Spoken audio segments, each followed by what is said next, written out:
could probably spend all day looking at flowers, couldn't we? But we are not going to do that. Instead, we are going to talk about factions, and welcome Thulians to another video. Factions are designed as tools for the game master. You can choose to include only a few factions or incorporate them all. So you have a little bit about factions and how to use them here. And you can also use one-to-one time and so forth. But to the meat, policing. If you have a settlement and you have some subversive factions operating in your settlement, there's a chance that your garrison uncovers and arrests subversive agents or faction members. And the chance for success in this respect depends on the size of the settlement, as well as the size of the garrison relative to the size of the population. And also, demi-humans are a little bit more tribal and more difficult to infiltrate, and therefore they have an advantage in that respect.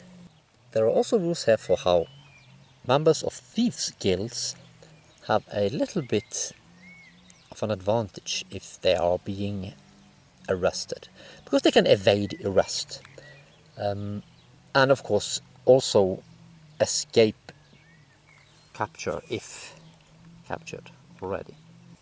Now there are rules for outlawed characters here if they have a bounty on their heads, and naturally there is an entire faction dedicated to capturing people with a little wanted sticker on them. You don't walk around with a wanted sticker. And the different factions are listed here. Armies, guilds. Here you have a museum.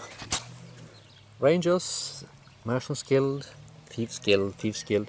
And then you have different merchants in Norvik, in Sysla, in Lyngvellir or Silvervatn, and in Nidavellir. You have the different bodyguards of the rulers, some mercenary groups for hire. There you have the bounty hunters, and some arcane covens. That would be like magic user factions. You have different cults. There you have the Daughters of Hell, Terra Timeless, a supreme holder. Pretty much a vampire cult. The Endless Tide. Yeah, many different. Here's another vampire cult, by the way. Echoing Elbjorg. And then you have some temples. Fearmongers. Different groups here. Ah, the Fistel Syndicate by Tansy Greenbottle. Reminds me of someone. And you have some minor fearmongers as well. A little bit about guild language, and at the end a